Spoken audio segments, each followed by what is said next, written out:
Hello. Seconds out, round two. What? That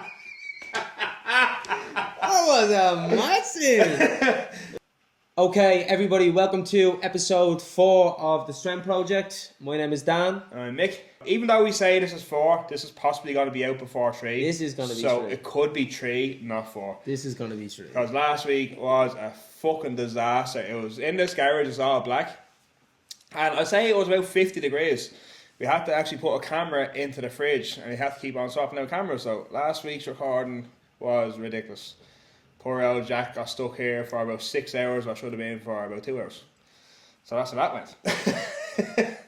I was also sweating my balls out. Out here, like I was dripping in sweat going on. Like, oh my god. It was horrible. But anyway, we got through it. We got it done. But it's going to be very interesting to edit every bit of the footage, Mick. Every bit. In the mix. There's about 25 clips of 3 different cameras. Oh. We literally had a camera running. We had one running and then one in the fridge. I had to keep on swapping out so the camera would stay cool. So we 2 GoPros. Like. So we 2 GoPros. One GoPro here, one GoPro here. And we had to literally put one in the fridge. We put one in the fridge. 20 minutes. Yeah. And then the main camera that we're shooting off, that then decided to overheat. So we had to have a fan facing towards that. Then I tried to do a bit on my phone. Then my phone overheated. So yeah, it was just a disaster. Absolute disaster. So note to self, don't record podcasts in 53 degrees heat. So that's that bit of shit over and done with, thank God. It's nice and cool in here. Mick, I had to get himself a jacket. Yeah, I had to get a bit chilly. Also, give me a second actually, right? You've all noticed, yeah? Mick is sitting a little bit more relaxed than I am, right? I walk in here, this fella has this thing's a deck chair. This thing, you lounge on this yoke in the sun. It's called an anti-gravity chair. Yeah, and this fella's sitting up like a king and I'm sitting here on the bleeding plastic couch. On the pauper chair. Yeah, on the pauper chair, that's what I'm sitting on. Just for a juice, so it's like for sound for that, like. But I noticed as well, right? See when I'm doing the edits in the podcast, right? Yeah. When you move this, yeah? If someone moves around on this, it smells. But see when you move on this show, yeah? See when you move on this show, it makes a fart noise, man. So sometimes when I'm editing and I'm listening to my headphones, like, what the fuck? You moved around on it one day, it's like, Mick's farting the whole podcast. Stinking the place up. Actually, one thing that I told you there yesterday, so I have a hot tub in my back garden, right? This fucking gas. So I was at work there 2 days ago. My dad rang me and said any electrician that got knows MCB in the house kept on tripping. So I told him to turn the plug off that's leading out to here and then out to the top shed. So it was right grand. So I came home, rewired all in the garage, went up to get into my hot tub then that evening, right? Had my shoes on along, checked the water, that was grand. Took my shoes off, put my foot in and got fucking lifted out by electricity. I thought 200 volts going through. I thought it was just like static in my legs, so I said, right, we'll try it again. Put my hand in then. Yeah, it was definitely electricity. Turns out there was a fucking dodgy plug in here and I lifted myself out of it.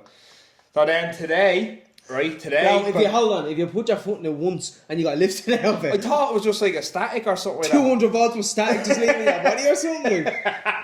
So it's not a little flick you get off the top of the water. The reason I was getting shocked, right? We have a plug in here that was in here years ago. So I put that one in, turns out that's a dodgy plug.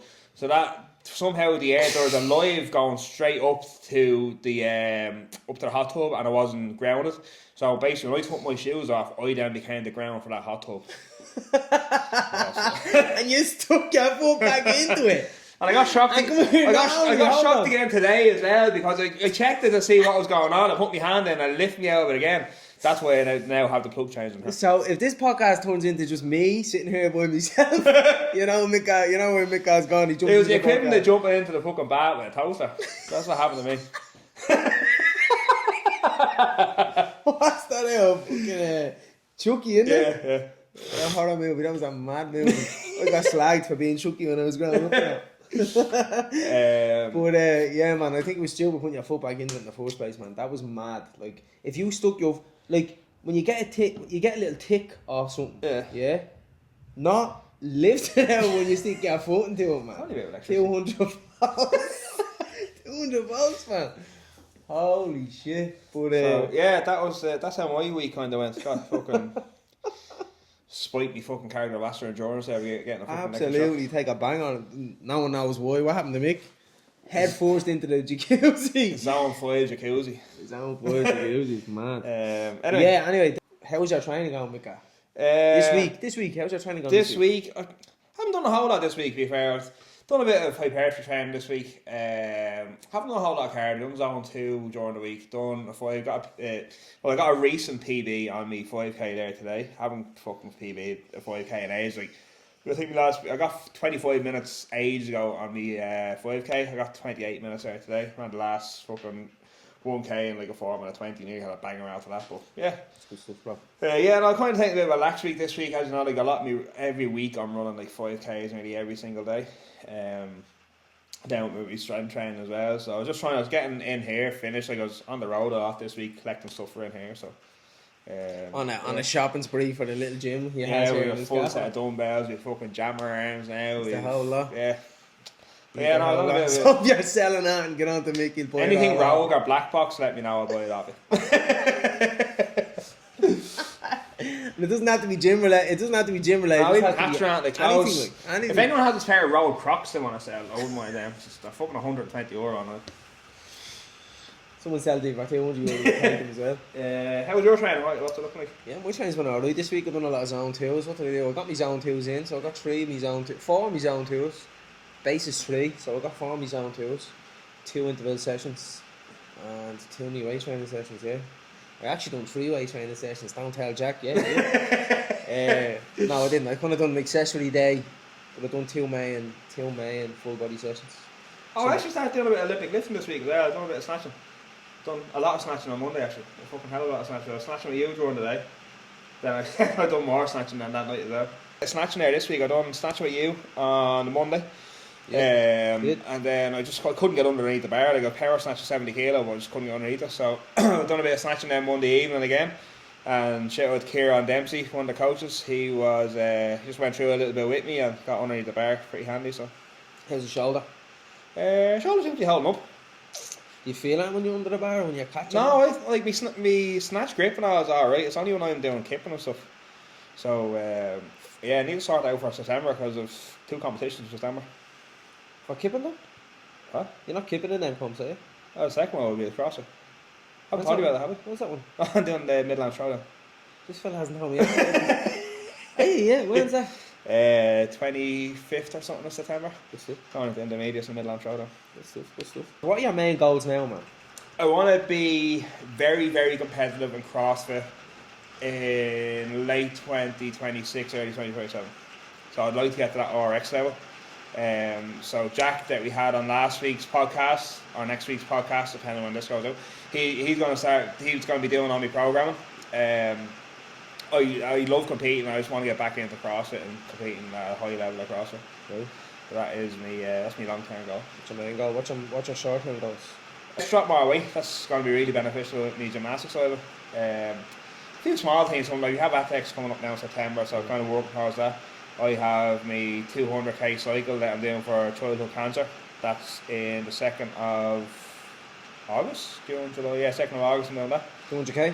200k. Yeah. So where's that around, or where is that? Cycling from here to past Kilkenny, near Walford, I say. You picked the route on that. Yeah. Yeah, so you pick all the route on that. You just cycle 200k. Where do you clock it? I'll be doing through Strava, through my watch, Garmin or whatever. Strava as well, will you? Yeah. I'll be recording it on me Garmin, like, but yeah. No one doing the full thing with me. There will be people dropping in and out and doing bits of it with me, but last one I done for Irish Cancer Society. I done 2 years ago. I done 150k in just over 5 hours. So hoping to do the 200k in less than 7. Right. So we'll see how we go. Hopefully get a good day and it's not fucking lashing like it is now. So when did you do that last? Did you say, sorry? 2 years ago. 2 years ago. Stats wise, where were you fitness wise? Didn't train for at all. You didn't train at all, bro? No, I was doing a lot of mountain biking at the time. And were you fit, like? Fit enough. I cycled up a lot of mountains. Did you struggle? No. No, it was alright. Held a 30km/h pace highway. Many hills?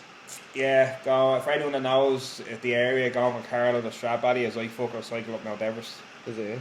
I was going up it like I was in the lowest gear and took me half an hour say to go up that hill, contemplating life, contemplating fucking yourself outside the hill. It was fucking horrible. Come back down and then I hit like 55, 60 kilometers an hour. Come back down the far side. Steep, is it? Yeah. Is it one hill? Yeah. One hill. Just one progressive fucking hill. Yeah. Steep. It's not like steep in a car, but if you're on a bike, it's fucking steep. Of course, not steep in a car. Man, you're not cycling the bleeding hill. You're pushing the car up the bleeding hill. You know all about it. So you're looking forward to the cycle, yeah?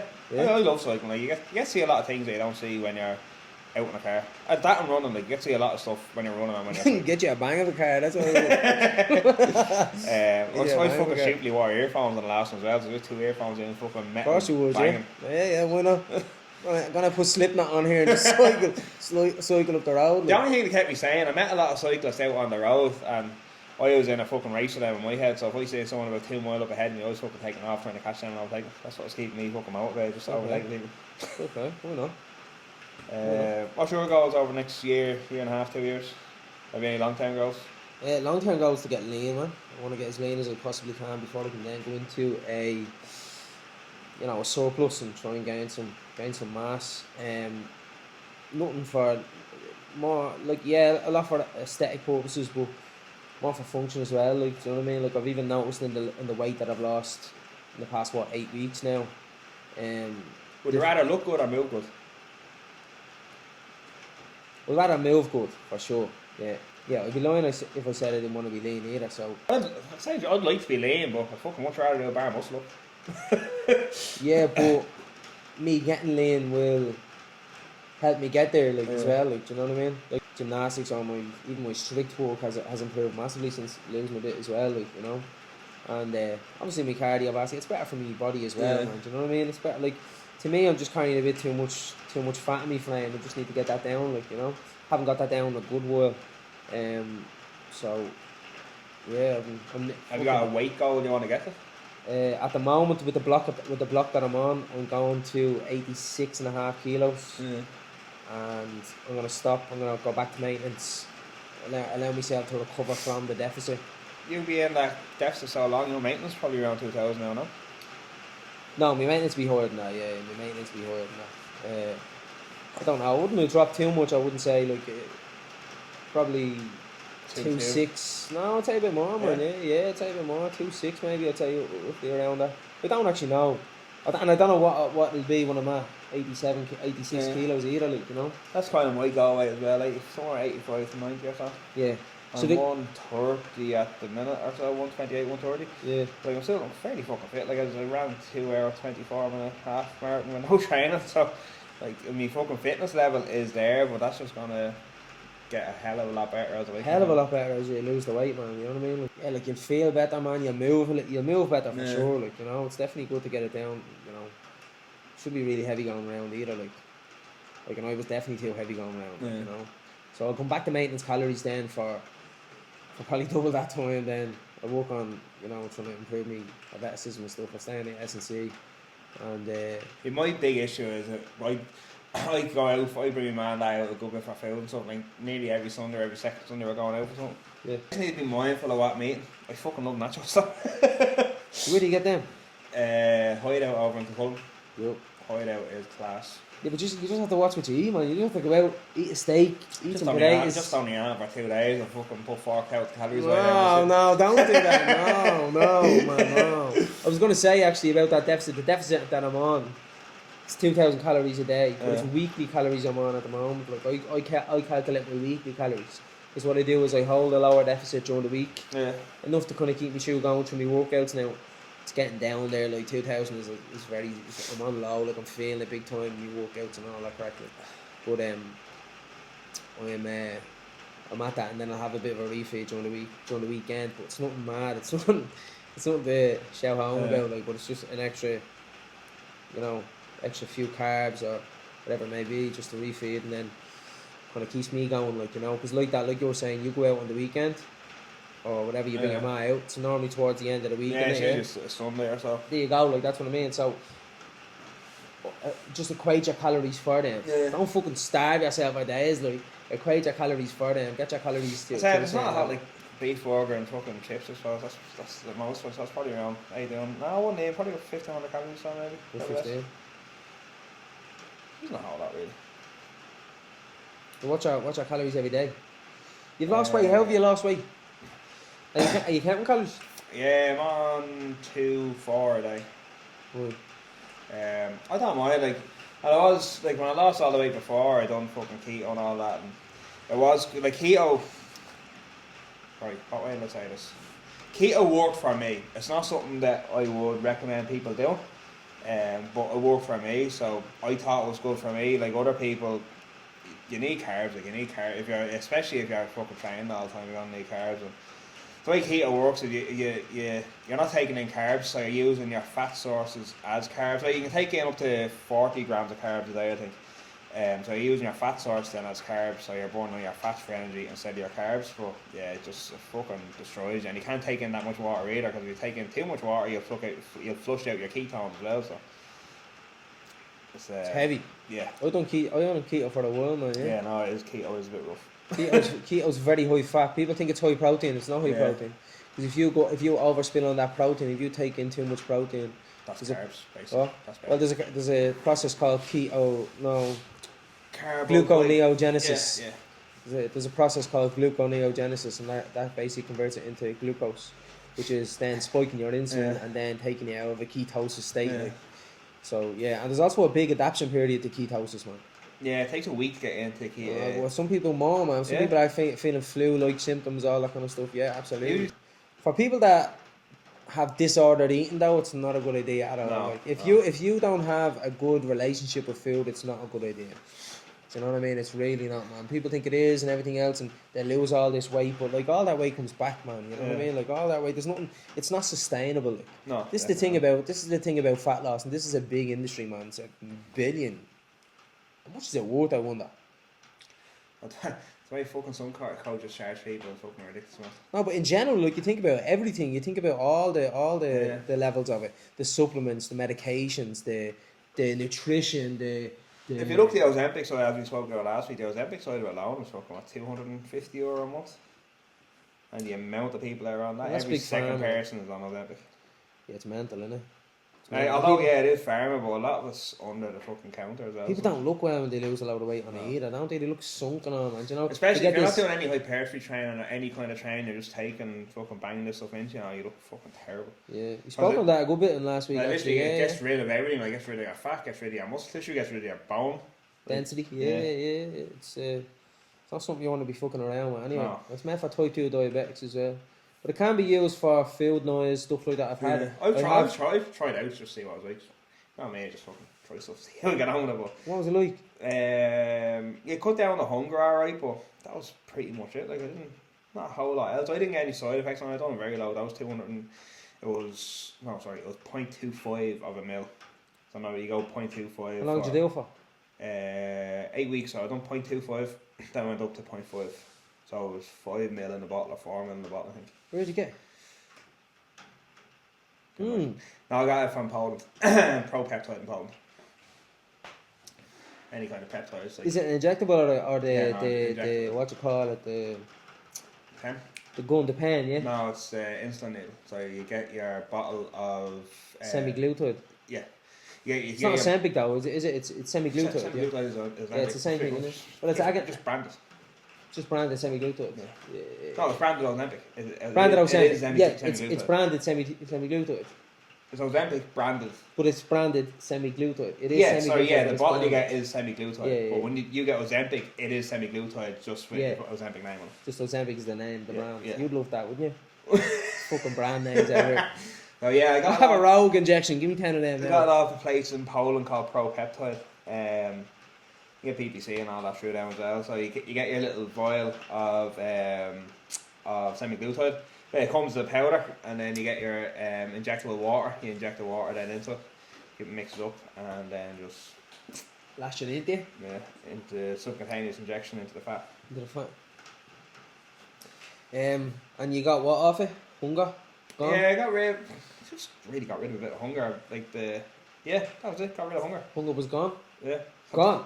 Not gone. Like still hungry, but like appetite was down. Field noise. Appetite was down. Yeah. That's the thing. Field noise. That's what people say. Because basically it doesn't do anything different than fucking having a good diet. It does. there's no real difference. Like if you, well, again, like I suppose if you're strict, you need to be strict on diets as well. If binge eating disorders and stuff like that, I'm sure it helps, does it? Oh yeah, definitely. Yeah, stuff like that. The doctors fly it out anyway, bro, don't they? Yeah. Let's be real as well, like, you know. It's not just type 2 diabetics. It's like Polish doctors handing out fucking testosterone. Do some of that. Yeah, no, it's mad though, isn't it? Yeah. It's mad. Did I not? Someone tell me.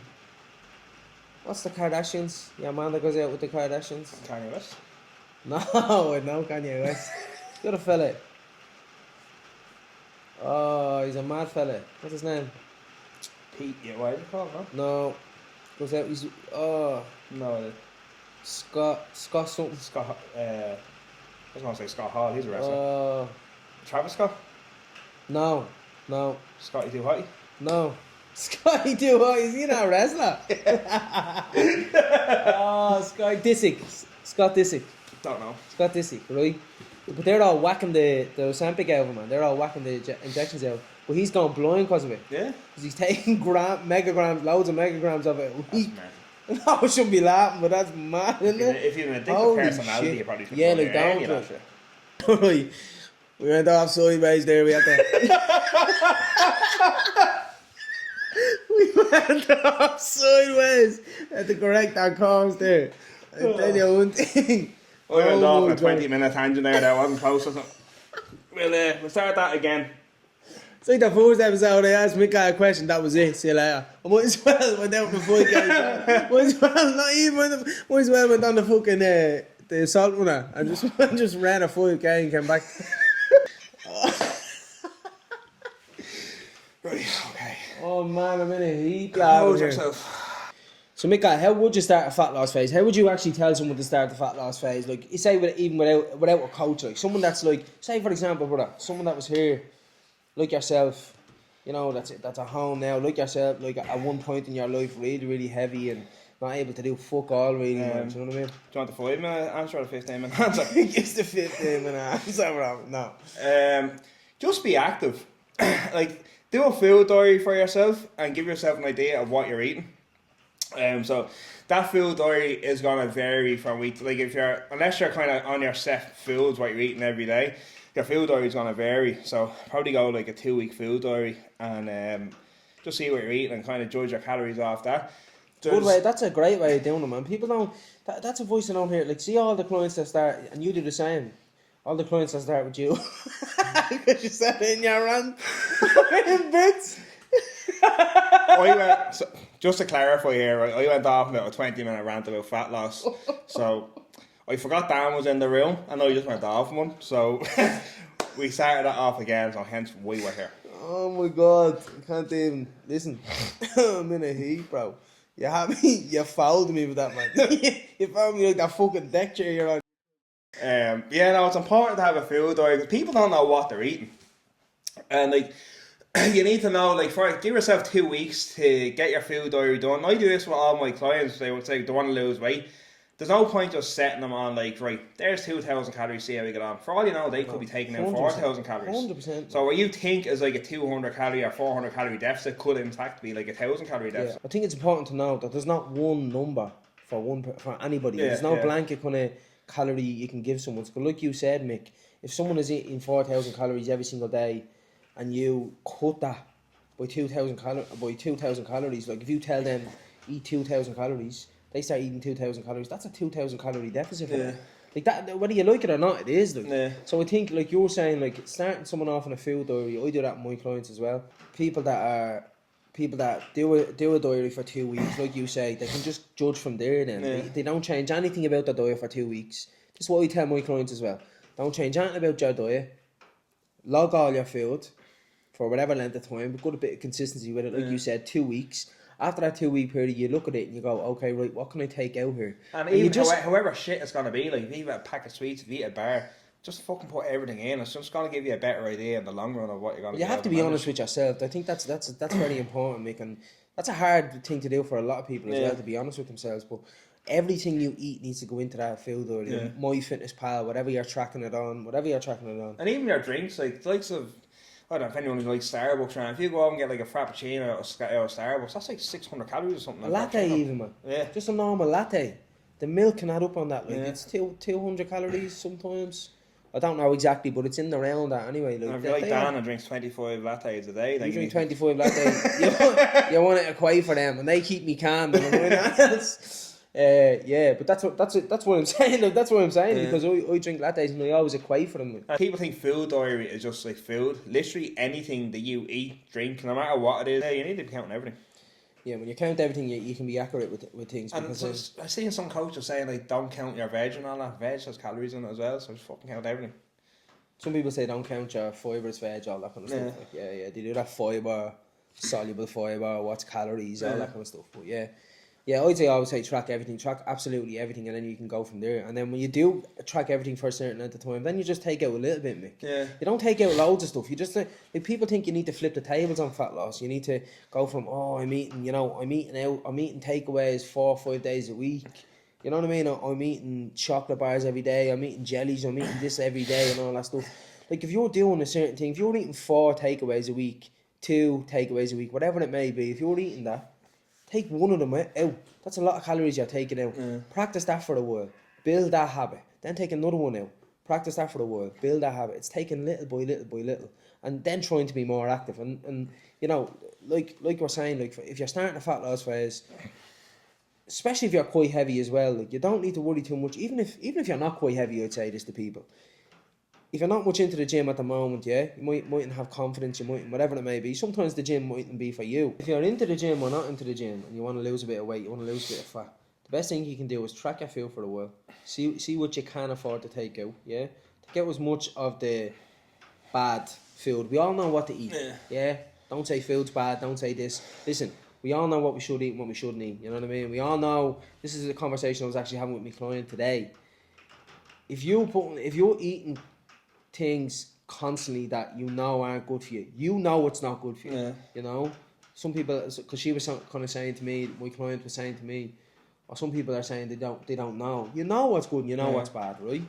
But if you take some bad stuff out, as much of it that you can, little by little though, don't take it all out at once, Like I said, little by little. Look at your calories, take out little by little.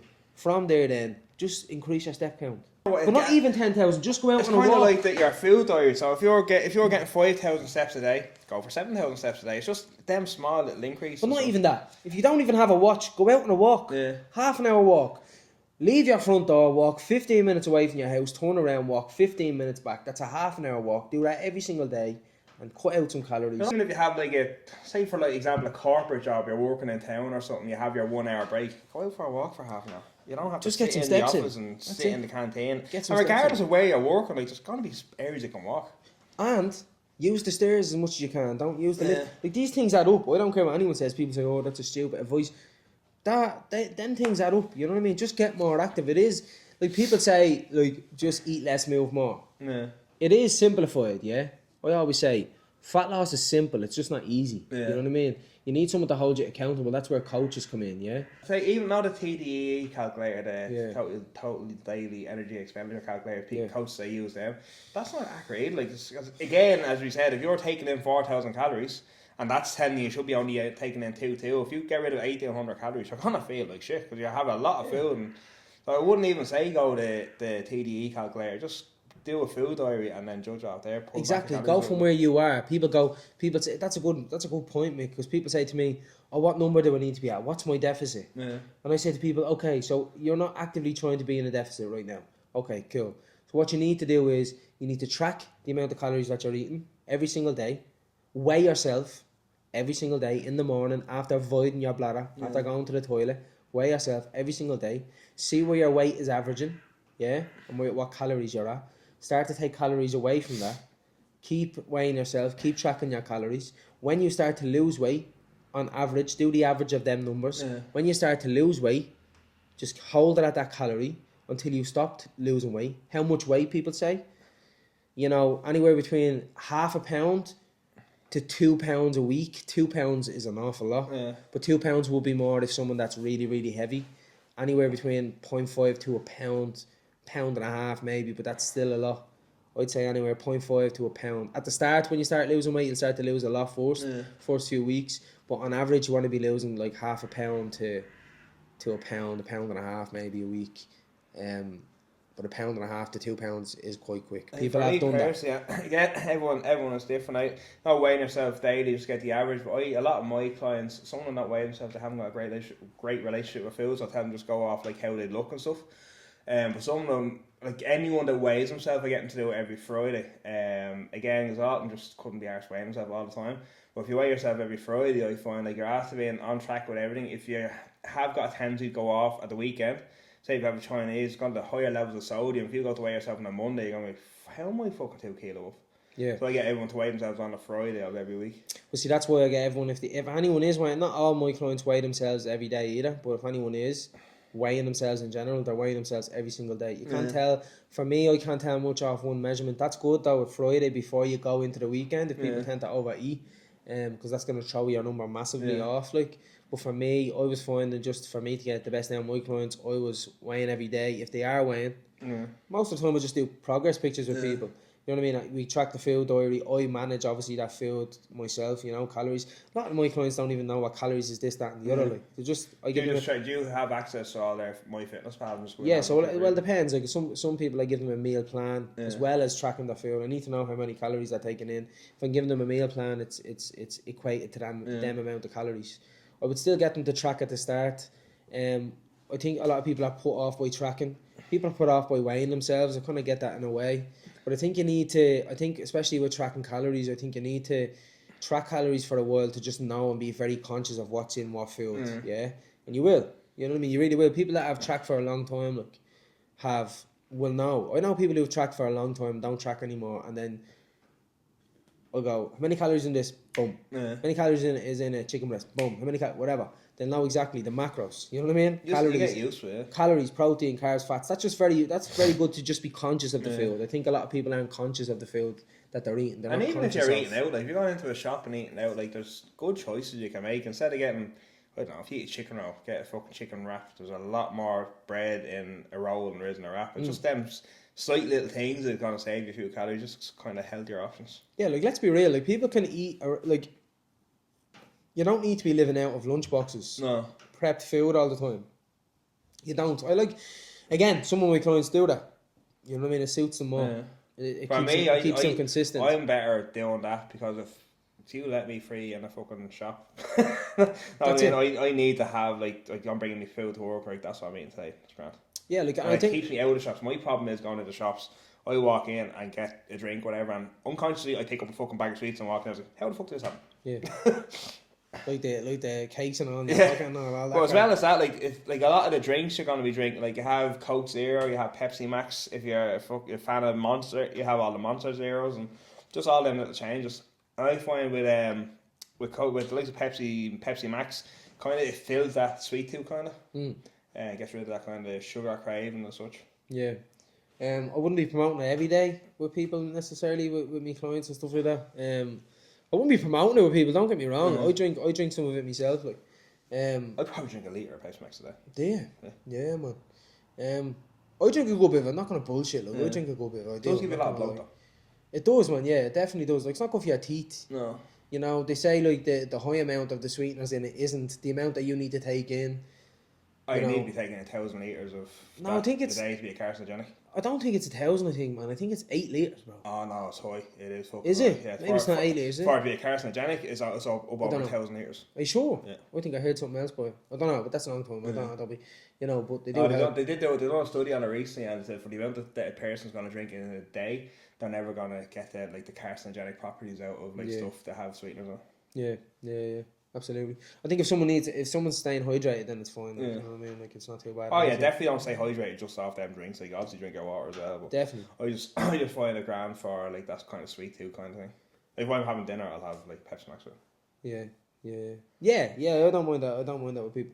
But I think people get carried away with it, man. Yeah. I think people start to drink loads of it every day. Like, do you know what I mean? Carrying out 2 litre bottles. And then they're collecting their water intake and everything else. Like, you still need to make sure people are hydrated. You know what I mean? I don't think it's bad though. It is a good kind of tactic to kind of curb your sweet cravings, like, you know. I just think people need to simplify fat loss, man. People need to simplify the process. It's not fucking complicated. It's you know, people are complicated online. You're hearing coaches online complicate it. You're hearing all this kind of stuff. Like, you just need to move your body more eat less calories on average than you are at the moment. You will start to lose weight. You need to be consistent with what you're doing, training and nutrition, and you need accountability. A lot of people need accountability, you know. Coaches need accountability. Be very wary with your coaches as well. Cause like there's a lot of them got to do on these like 12-week transformations where you lose like 12 kilo or 15 kilo or something. They're just gonna put you on a mental low calorie deficit, like 1,200 calories or something. If you're a female, you're likely gonna lose your period in this time as well after 12 weeks. And then they'll take you in for your 12 weeks. They'll have you like, I don't know, photo shoot or something like that, working towards some kind of a goal. You'll get that done after 12 weeks. They fuck you off. They get the next person in for the next 12 weeks, and that's kind of their business model as such. They're probably getting like, I don't know, 600, 800, 900 euro off you for them 12 weeks, and you just roll with that fucking month over month. There's people coming in and out, and they don't care about you because when you're gone out the door, there's someone else in the conveyor belt to come in. Yeah. Then you're left with this big fuck. You're going back to eating normally. What's normal for you is probably 2,500 calories, 2,000 calories, wherever that is. You're in a massive surplus then, and you're just going to pile on weight, and then you're back to square one again. Sometimes even heavier than when you started off. Yeah, do you think it's good for some people, them type of things, like them photo shoots? I see a lot of people doing that kind of stuff. I'm not into that stuff personally, but I see a lot of people doing it, man. I see a lot of online coaches too. I think I don't know. It gives you, if it can give people unhealthy, like. Obviously, you have to be goal driven. That's a big thing for me. I need to be goal driven to work towards something. If you're goal driven, then yeah, work towards it. But like in that time you're gonna do that, think about the other side of your family and stuff. They are gonna miss out on special occasions because you can't go out with them when they're doing stuff. There's a whole load of implications to that just for getting a fucking photo shoot. They're gonna look back on 20 years. Like, I look good there for that one day. I mean, I don't think it's not worth it for the one day. Unless it's your goal, unless it's someone's goal. Now, bodybuilders have the fucking utmost respect for them. I know a lot of them, and hopefully you're going to have a pro IFBB Pro on here now in the coming weeks. He'll go more into this, but the utmost respect for them. They're on these like 20-week, 30-week, 40-week preps and all that. That's crazy. I've seen the guy in Port Leash there. He was last year, I think he was prepping for a show. He went to a wedding and he literally brought his lunch boxes of his food to his wedding. He wouldn't eat like the dinner at the wedding. Yeah, it's mad. That's mad to me, man. That's mad. I love bodybuilding. I'm a huge. It's a serious discipline. That's what I'm saying. That's what, like you're saying. I have respect for them as well because that's a serious discipline. You know, to be able to do them type of things, them sacrifices. You know what I mean? But yeah, getting back to like weighing yourself and tracking your calories, I think it's something like I hear a lot of people saying like about calories. Oh, I don't want to track my calories and everything else. I think there has to be sacrifice somewhere along the road with fat loss. For me, anyway. And I always say this to my clients: like there has to be sacrifice somewhere. There has to be a give and a take, you know what I mean? Like where you want to get to requires sacrifice. I think people miss that as well, you know. It's like that saying, to get to place you've never been, you have to do things you've never done. 100%. But they don't have to be big things, they can be small things. They can be these little small things, taking a little bit of chocolate out of your diet, taking a little bit of the fast food out of your diet, you know what I mean? Yeah. Eating less of the stuff. That can be a little bit of it, like, you know, for sure. Yeah, and like you talk to people, say, do you track it? Sometimes, you're tracking sometimes, may as well not track at all, because sometimes it isn't going to make any fucking difference. You need to be tracking all the time. Yeah, I think the key there is you just have to be consistent with everything that you're doing. You know what I mean? You have to be consistent with your training, consistent with your nutrition, and that's where you really get it. That's the thing is, man. Like, I think people just miss the consistency. Like, I think, like you said, people can keep things going for 12 weeks, 16 weeks, whatever it may be. You know, some people do cuts for 12 weeks. I've seen some people doing photo shoots for 12 weeks and stuff like that. And people can sustain that for 12 weeks. But after that 12 weeks, you know, do you have a reverse dieting method? Yeah. Do you have a way of taking yourself out of that deep deficit that you're in? Because it's not as simple that when you get your body down to them levels, it's not as simple as just, oh yeah, we'll go back to maintenance. Just like you're in this deep deficit, deficit, and next of all you just bump your calories all up and that's it. It's not as simple as that, you know? Especially as we touched on already about women losing their period. Like if you're got a woman and you want to go do a photo shoot, this can have massive health implications on you just for the sake of doing one photo shoot. Like your mental health can go down the fucking swanny, your period can go down the swanny. Like there's a whole load of implications just because you want to look good in that one photo for that one day. You're better off just being at something that's they consistently hold all through the year. You think like bodybuilders when they're on stage with like fucking 3 or 4% body fat, they're not happy. They're cramping all the time. The minute they get out of that, they're back into normal food again. But I think social media and everything is made it in a sense where people think that certain things are attainable when they're not. You know what I mean? Yeah, like that's you see these coaches online, Mick Dan, these coaches online, how many of these coaches online, right, are doing a lot of performance enhancing drugs? How much of these coaches, like, let's say in the women's space, how many coaches are out there doing, you know, that have BBLs, that aren't honest about these things, you know what I mean? Like, obviously, some of it is, you see it, you're like, you know, but some people have a lot of things done where they're like, they're selling this image, be like this if you do this kind of thing, but they're not telling you all the other fucking stuff they're taking. Exactly. I think it's very dishonest, like, you know. Getting in great shape, it's probably from the clean and the T3 that they're taking every single day. Yeah. There's a gas thing on, nothing to do with like the fitness industry, but there's a wrestling out that they done there a while ago. And Hulk Hogan back in the early 80s, they went on to an interview and they were asking, do you take steroids and do you take all this kind of stuff? And Hulk's there with a fucking wife beater on, big muscle. Oh, never went near drugs, brother. Never went near any steroids, brother. And the fucking size of them. Yeah, I think a lot of them do it in America because it's very, like, it's illegal. It's a massive thing in the wrestling It's illegal. Yeah, it is illegal. It's illegal. I think that's why a lot it's of not people illegal in like wrestling as a sport, but it's illegal to take steroids. It's illegal in America though. Like oh yeah, they are like illegal. If you admit to taking drugs, if you admit to taking performance enhancing drugs, like the feds and all can raid your house and all that crap, like, you know. So I think that's why a lot of them don't do it. I suppose there's a lot of reason why people don't do it. Health implications as well from and like tests is probably one of the safest once you're obviously prescribed by a doctor. It's one of the safest ones you can take. But then you look at like a Rich Piana, Dallas McCarver and all them, and they died like within like 2 or 3 months of each other. You had China, the wrestler, also died through all that kind of stuff. So. Yeah. Look, I've nothing against people taking it. You want to do whatever you want with your body. That's completely up to you. You know. Don't try to sell dishonesty. Say you can look like me if you do this. Yeah, don't lie about it. You know. At least be honest with people that you're taking this stuff and you're on this stuff. Like, you know. So look, if there's anything if you have any kind of questions about fat loss or anything like that, you can DM either of us, DM the page, you know, whatever, and we can point you in the right direction. You know? So, bro, what's your thoughts on the first few episodes so far? Like? I've enjoyed it. I've really enjoyed it. Like it's like the first one. I came out with a lot of shit, like just straight off the bat. Yeah, man. Yeah. Like another tangent straight away. Going straight into fucking. Give you a whole life story. Here you go. Fucking taking drugs and all that. But I think. Did you want the whole life story? It doesn't matter. You're getting that anyway. I think the best thing about this is like I'm talking to you. Yeah. I know we're obviously talking to loads of people. We're just talking to you about it as well. Yeah. No, it's going good. It's going good. Look forward to get more people in as well. More people in the podcast, yeah. They went well though, weren't they? Yeah. Disaster to edit some of them, but it's well worth it. It's well worth it. It's well worth it. I swear to God, even I do enjoy it. Like, I don't give out, but I enjoy it. Like, it's good. Yeah, it is good crack. I hope that, as I say, we're hoping to get a mate of mine is an IFBB pro. I have friends that are wrestlers. I have a few friends that are actually IFBB pros, NABBA pros.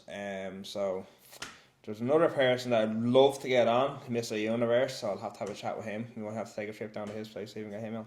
But they've been good though, haven't they? Jax was a disaster, but it was still a good crack. Jax was a disaster. Like we're very good friends with Jack, and we had a crack here as well. Yeah, we did. Yeah. His missus won't let him come out and play with us anymore. He was here for hours though, wasn't he? Yeah, no, he was here for a long time. We said when Jack got here around 3 o'clock. I think he got here like just after about 3:30 or that. But we only left here 9:30 last weekend. Was it 9:30? Yeah. Yeah, it was mad, wasn't it?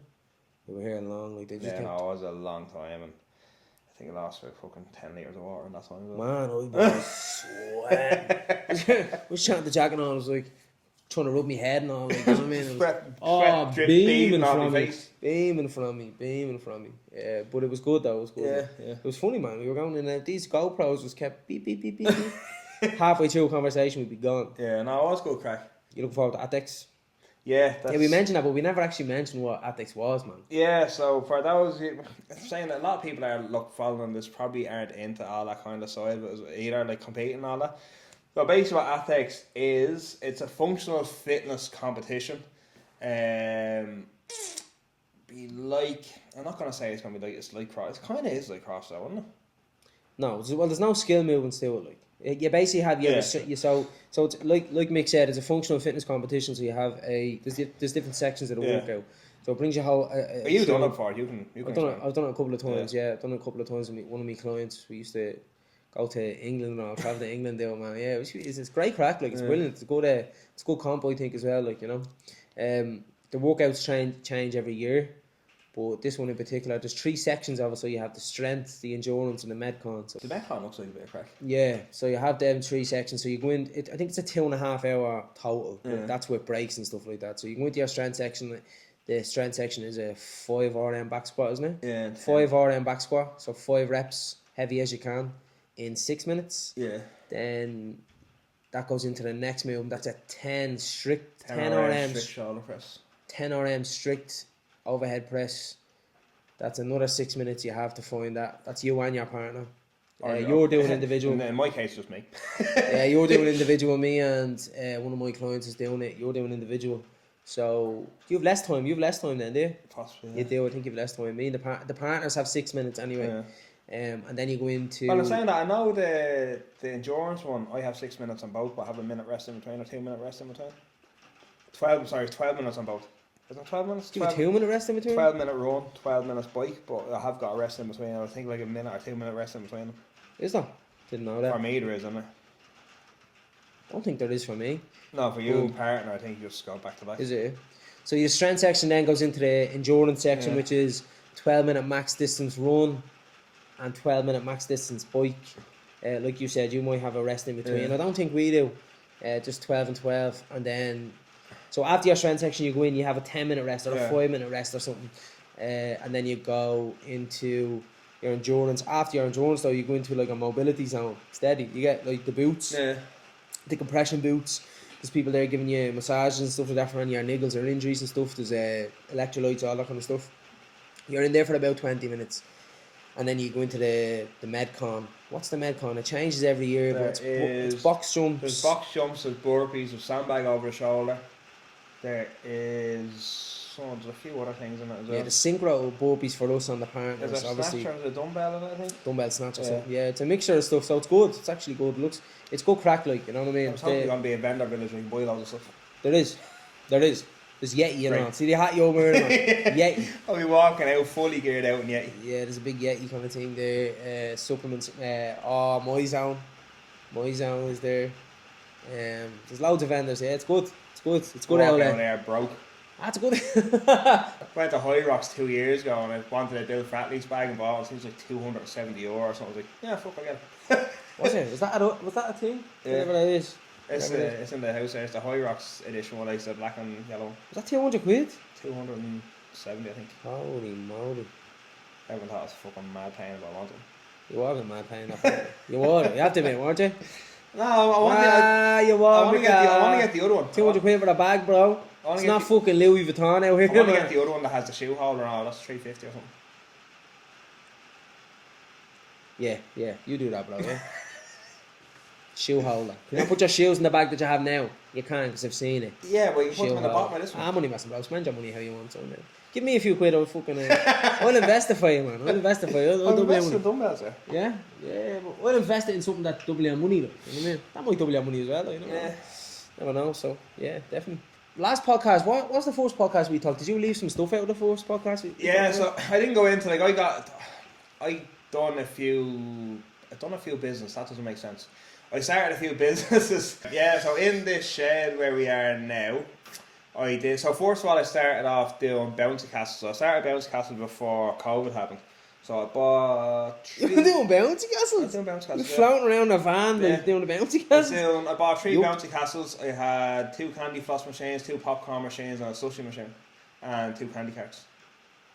So I used to drop them off like for I think it was like €120 a day, and then me candy floss. I used to do like a party package for the popcorn, candy floss, and sushi machine for like €160 for the day. Where'd you get that idea? I was working. A fella I used to work at the courier. He was doing bounce castles, and I seen how much fucking bread he was pulling in every week. So yeah, give me a bit of that. This fella. So the place up. Just another one of your ideas, man. Yeah. To make a few quid out of it. Oh yeah. Yup. How long did you do that for? So I done that for about 6 or 8 months before. Yeah, look, what's it call it? The boys floating around. Yeah. Yeah, so I done that. I went up the north, bought a load of bounce castles, came back down and started renting them out. There is good money to be made in it, but just the clean up of them. So I had the bounce castle. I dropped the bounce castle down to a tie, and it was a wet day, and the fucking Asia let his kids into the bounce castle with their shoes on, and the oak got destroyed. Does it tear? No, it doesn't tear it. It just like puts muck all over. Then you had to blow it up here and wash it down. Oh, yeah. And like, it's just a disaster. So yeah, anyway, I done them for like 6 months. Then that led into COVID. obviously I couldn't hire them out then over COVID or all the restrictions and all that bollocks, so I got rid of them. And then it was Halloween, can't remember what year it was, probably 20, when was COVID, 2020? 2020 you started, did you? So it was Halloween 2020. I went up to, what's that place up in Tala? Donald's, not Donald's, what's it called? No, you get all the sweets and all that in Tala. The man that sells all the mad shit off real cheap. Oh, you fool. Oh. What's that called? What's the name of the fucking place? No. Dominic's. Yeah. Yup. So went up to Dominic. Went up to Dominic's in Tala, bought a load of sweets. One of my mates, his old lad, supplies all the chippers with all the bags and all that, so I bought loads of pizza boxes off him. Just the Halloween, so I saw loads of sweets and pizza boxes. I remember them floating around. Yeah. I didn't know it was you, but you didn't have your name on it, did you? No, not at the pizza box I didn't. What was it called? Retro Candy Order. Yeah. So you were doing deliveries of the munch and all, you. So I started doing them then, done the pizza boxes first, then they sold out, like I bought like 50 pizza boxes, they sold out that day. Then I went into... Do you know the way you were whacking the Charlie out of it? No, bro, you were whacking the sweets out as well. Yeah, that was partially why I put on a lot of weight in around that time. Them candy strings, man, I fucking unreal. So yeah, I'd be man, I wouldn't be able to hold myself, man. I wouldn't be able to man, sell ridiculous. jellies. Yeah. You think I could sell jellies?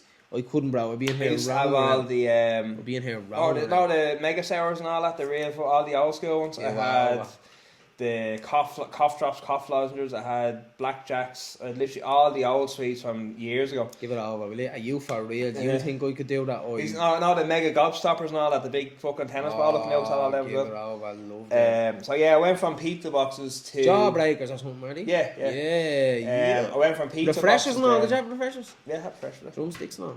I had drumsticks. I had all sorts of cola Not the bottles. squashies, drumsticks. Yeah. Fuck the squashies. Drumsticks lollipops. Do you like squashies? Yeah. What's nice about squashies, bro? They're bland as ant. They're nice. They like getting bits of that blade. And... Nah, they're lovely. Yeah, very nice. Go on, anyway. The rhubarb and custard ones are fucking terrible. Anyway. Rhubarb custard, what? Rhubarb and custard squashies. Do you know, Eddie? No. Do you know what? I'd give squashies a go, but they don't taste like much. Yeah, so I went from pizza boxes then. I got the not like the noodle box kind of things, the fucking fancy ones that fold all over. I was doing all them then. Then from there, then I ordered a load. I think I ordered like 2,000 or 3,000 bags. Here, do you remember them sweets? What were they called, man? Oh my god, they were in the small packet. Oh, they were hard sweets in the small packet. They were like hard sugar coated fucking. Oh. Stick a rock kind of sweets? No, yeah, they're kind of like that, but they're individual sweets. Hard sweets. What colour? Frosties. Yeah, I had Frosties, yeah. Would you give it a rest? Where'd you get them, bro? Where'd you get your hands on them? Want some of them, man? I literally had all the old school sweets. Frosties, is that what they're called? Yeah. Oh my god, they were amazing, man. I was still getting all the sweets out of Donald's at this stage. Then I went to another place in Crumlin that do a lot of sweets. You know what we used to do with the sweets? Sorry, right? You know what we used to do with the sweets, right? We used to go to the shops and all, right? When we were... The corner shop up in your place? Yeah. We used to always go to the shop, right? And we go, gives a euro bag or the €2 bag, €3 bag. We rocked up one day, gives a €5 bag and all, yeah? And they just throw a lot of random stuff in, like worth €1, €2, whatever you get them, like, you know what I mean? Frosties used to be always in them, man. They used to say throw loads in them. Frosties, class. Used to love them. And Dan bars, remember Dan bars? Yeah. Yup, love them. Wham bars as well, love all that. Getting into you, just into you. So yeah, I went to getting them all out in Donald's. Then I went to a place, Dominic, sorry. Then I went to a place in Crumlin to do a load of sweets as well in Crumlin Village. I bought a shit ton of sweets off them. I was doing it off them. They do a load of sweets as well. So I was buying like boxes of sweets out of them. Then I bought like 2,000 or 3,000 Sealy bags, not the big ones, like the big black fucking fancy look ones. I got a load of them. Then I started ordering sweets from the UK. So we getting loads of people getting stuff off you, man. Yeah. Loads deliveries now. I was ordering about €1,000 sweets every week from the UK. Cause they were flying out. At this stage, like I used to like heat seal them all that, so they're a proper job. This whole back wall here, from literally that sign down to there, shelves top to bottom, sweets the whole way down. Nah, gone. Still there. You see me down there at 2 in the morning, bro. Not happening. Yeah, then Brexit happened, and then I started ordering sweets from Belgium, I think it was. We used to get in about $3,000 sweets every week. So I was doing that then, and then. How long did you do that for? Probably about 6 or 8 months. Then up around Easter time, I bought a lot of wicker baskets from the party shop, I think it was. And I bought every single Easter egg available in Tesco's. I think I've spent about €400 or €500 on Easter eggs down Tesco's in Kildare. Tesco's are sold out of Easter eggs that time. No one could get Easter eggs in Kildare. I bought every Easter egg out of Tesco, out of Aldi, out of Lidl. And I was putting of course, you know. I literally bought it. That was you. I swear to God, like everyone's ringing me for it because no one could get Easter eggs down there. I bought every Easter egg out of every shop in Kildare town. Did you make a few quid out of that? I made about $30,000 in 2 weeks. Tell you what, you wouldn't make a few quid. You wouldn't make a few quid up now. Let me tell you. They're about €30 each, and things. Yeah, so I got all the wicker baskets. I had sweets. I used to put sweets in and put two Easter eggs in them. I had a load of cans and all I ordered down off the wholesalers and bags of crisps and all that. Heat sealed them up. And where I was working in a courier at the time, I shipped them all over. And so I made about $30,000 in about 2 weeks, 3 weeks. Mad, man. Yeah, I paid tax on that as well. Yeah, of course you did, yeah. Get the revenue all over. I done that, and then a company in Cork started up, and he was doing 2 bags for like €15 or €18. Now I probably could have done it, but like I was probably getting. So I was selling bags for €15. I think I was making €9 in every bag I sold. If I had cut the price down, then I was probably only making about €4 in every bag I sold. So I just thought, fuck, I just cut my loss and get over. Just packed it out. Yeah. It's kind of in and out job anyway, innit? Yeah. Yeah. But yeah, no, it was good. I dipped my toe into a lot of different kind of business kind of stuff. Yeah, that's good. That's good. As long as it's legal, that's all good. Yeah, no, the illegal ones aren't great. The illegal ones can make a lot of money, but not great. Yeah, don't do that. Yeah, don't do that. Well, now we're here now. Me sweet shop / fucking where I used to work on cars / I used to have bounty castles. Is now a gym. This is like the hobby hub. You check in with Mick Dan in 5 years' time, this will be a bleed. A ballet studio or something be bouncing around. 3 years ago I had like CBR 600 and that kind of CBR F4i CBR 600, F2 CBR 600, Kawasaki 636, and I had a YFZ 450 here though. So, and now we have a plyo box. Wooden yoke as well, shin yourself off. That's dangerous chance. Yeah, that was a gym. So I made everyone fat through sweets, now I'm trying to make them all thin through a gym. That's mad, isn't it? That was my business model. Yeah. That's good, man. That's good. So we're going to go on to our last bit anyway. We have questions for each other. Obviously, like the first episode, we don't know what they are. So 5 questions each, so Mick our fire away there, man. What's something legal you do that makes you look sus? What's something legal I do that makes me look sus? Yeah. Oh. What's something legal I do that makes me look sus? I suppose like just kicking up to a handstand and shit is a bit sus in the gym or in my kitchen or whatever it may be. Like I've done it in Tesco and all. Legit. Kicked up, see you later. Like. Yeah, man. Yeah, probably kicking up to a handstand in Tesco or something, yeah. Would you rather sweat mayonnaise or cry wasabi sauce? That's filth. Oh my God, you asked me that put a bad taste in my mouth. Oh my God. Like sweat mayonnaise for sure. Yeah. Wasabi sauce in your eyes, good luck. No way. Yeah, sweat mayonnaise, that's sick. If your pet could talk for 30 seconds, what would she say?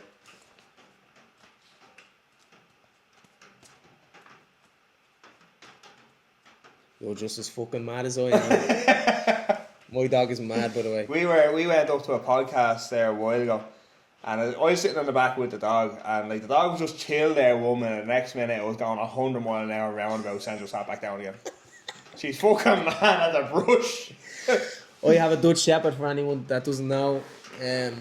She's a walking dog, so she is crazy. She's like a Belgian Malinois, basically, if anyone doesn't know what a Dutch Shepherd is. But they're a walking lion dog, and I knew she was crazy when I got her as a pup, but fuck me, she is next level. So yeah, she definitely say you're just as mad as me. For sure. Chad or 1,000 wall balls? Oh.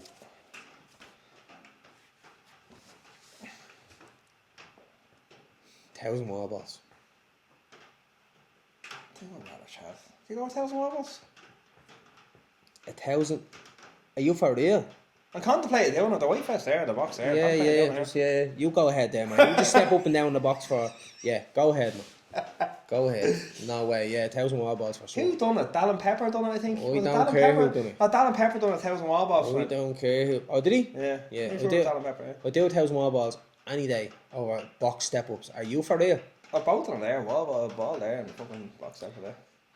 Well, I'm going home, bro. You can go. Let me know how you get on. You can do Chad, 1,000 wall balls, the whole lot. No way, no man. Straight into more. What would you rather do? I'd probably do Chad. I have wanted to do. I really do want to do Chad. For anyone who doesn't know what Chad is, 1,000 box step ups for time. 1,000 box step ups on a 20-inch box. Or 1,000 wall balls. So it's the actual Chad is 1,000 box step ups on a 20-inch box with a 40 pound vest on. Weighted vest, yeah. 40 pound is just over 20 kilo. Nah. Step away, my man. No way. Here we go. Question 1. If you could train any animal to be your gym partner, what would it be? It can't be a dog, obviously.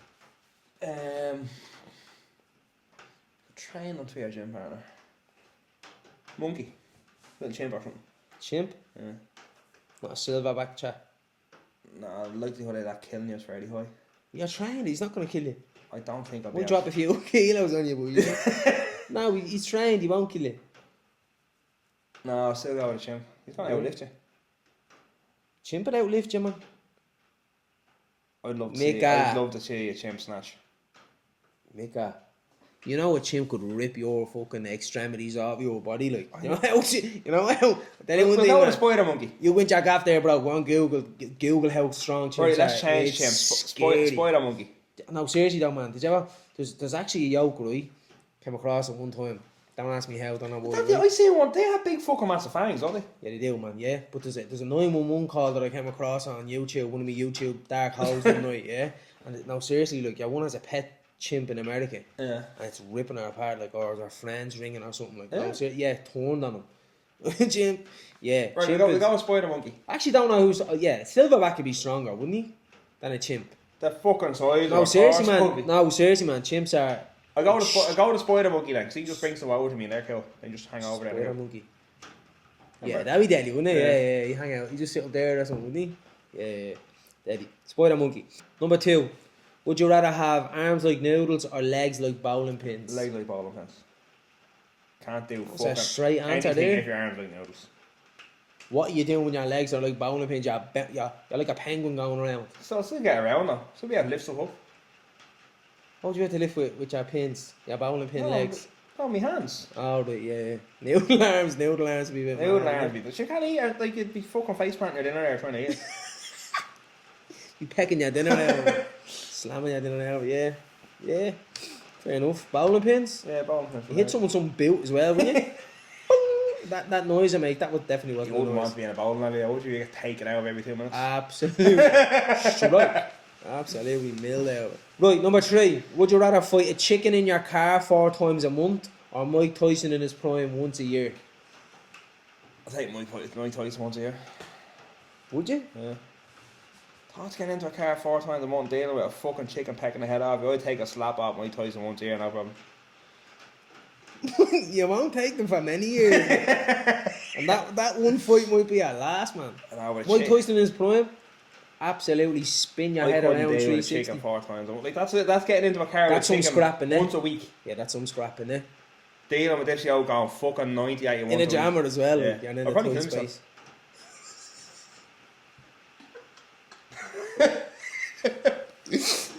Yeah, Mike Tyson? Yeah. That's a lot of brain damage, man. I know, we're fucking instant dead. You're 364 days away till the next one. You're only a week away. Exactly, yeah. You're only a week away from scrapping the chicken again. The chicken in the jammer, yeah? Yeah, true. Oh, stop. Right, number 4. Number 4. What's the worst advice you have ever been given and did you follow it? Here's a bag of cocaine, sell that for or something happening. Oh, shit.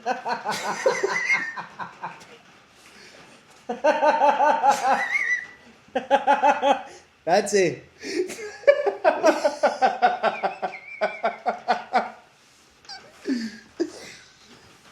Literally. That's the worst. What a question. I just teed you up with that one, man, didn't I? Don't ever do that. It's not good. It's never Don't do good drugs, don't sell drugs, don't do anything with drugs.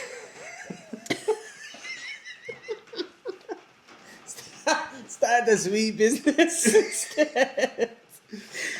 Oh, lads. I made more money off sugar than cocaine.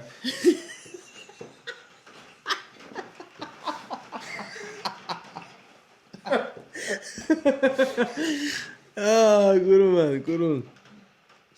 Okay. What an answer. I love that, bro. Love that. Yeah. Love that answer. Number 5. What's the one question you wished people asked you more as a coach? Honestly, probably dealing with mental health, I think. There's a lot of people, Yes. I know, like, there's a couple of my clients, probably 1 or 2 in particular, are dealing with that at the minute. And they are open to me about it. But there could be other ones that are dealing with that I don't know about. I think, like, I went through a lot of myself. I still go through a bit with the odd time, but yeah, there's a lot of people keep that to themselves, and as a coach, you get to see a side of them that their family don't and actually get to see. Like, a lot of my clients are telling me stuff they don't even tell their partners or tell their family. Yeah, absolutely. So yeah, I think just be a bit more open. Like, and I only had this conversation with my man and dad the other day. We're not just coaches as regards to fitness. Like, there's a lot of things we get to talk to with our clients that they don't feel comfortable talking to their family about. Obviously, because not that they don't know us, but they know us in a different way than they know their family. If you get me. There are a lot of people that come out and tell you if they have problems and stuff with that, and if we can, like, we'll try to help them. Now one of my clients, I kind of try to help her as best I can. So I went through a lot of what she's gone through at the minute. But yeah, no, I think just come out if you're having trouble with stuff and you don't know who to talk to, and have a chat with your coach. I was saying that someone probably won't. Like, no, I think 95% of coaches probably have stuff from mental health because they get into training because of their mental health being so fucking bad, and that ends up leading them into wanting to help other people. Well, not everyone, man. Some people just get into the fitness Oh, a lot of industry them because they like it. Yeah, no, a lot of us get into it because of that, but I think a lot of people get into the fitness industry just because they like the gym, man. Yeah. But I think yeah. a lot of us where we are now have stuff from mental health, or do. Yeah, absolutely. Not only just us, like the two boys, well. Like. Yeah, I think the importance is people just talk to whoever. Like, there's something weighing on you, like, just spread that load, you know what I mean? Like, talk to people, like, talk to your... As cliche as it is, a problem shared is a problem half. Yeah, you keep something to yourself and think there's no way out of it. Fucking have a chat with someone. It'll just weigh heavy on you. It'll just leave you in a state where you just feel helpless. You feel like you can't even say anything. And I think a lot as well, Mick. I think a lot of men don't say anything to their families because they hold that kind of position in their like families. Kind of. Yeah, I think it's a lot with men. It is with women too, for sure. Like, I'm not saying that, but I think that not talking is a lot with men. It's like kind of that stigma around it. You know, you're weak if you admit it, but. And other things as well, as far as going back to that one girl I tried as well, she left her job that she was in, she's gone to a new job, and she was kind of, I don't know if I'm doing the right thing. I said to her, like, you went for an interview in a new job because you don't like where you are. If you didn't want to get out of that job, you would have never gone for that interview. I think it's just kind of things like that, like, and it doesn't have to be like mental health stuff, just fucking general life. A lot of us have been through a lot of shit, so yeah, if you can help, you can. But yeah, just be a bit more. I suppose it doesn't even have to be with your coach either, but coaches they listen a lot, so I think just be open with in general. I think share your problem with someone. Yeah. I think the worst thing you can do is, like, keep it to yourself and don't say anything to anybody. Don't act like it's not even a problem. Act like it's not even there, or like you just bury it deep inside yourself. Because I think no matter how deep you bury it inside yourself, it's gonna surface at some point. And if you don't deal with it, it'll rear its head even larger than it was to begin with. Yeah. I think we really need to kind of express ourselves in a way, and that's why we gym. That's why I gym, man. Yeah. I gym, like, you have to think of all these kind of, if you're talking about mental health in general, and you talk about depression, like, the gym is a form of expression. Yeah. Art is a form of expression. Music is a form of expression. People get into these type of jobs or industries because it helps them express themselves, and for me personally, fitness, the gym, training for an hour, 2 hours a day, whatever, it's an escapism in a way. Would you agree? Yeah, I think you just touched on with music there. There's a band called Slipknot, and all them stuff for mental health, depression, and their music, it's like death metal kind of stuff, but their music is like an explanation of their life, and a lot of the heavy metal bands we like that, like Pantera and Sepultura and all that kind of stuff. It's like an expression of them.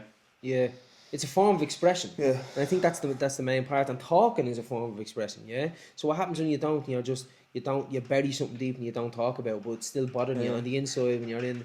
Like, what do they say?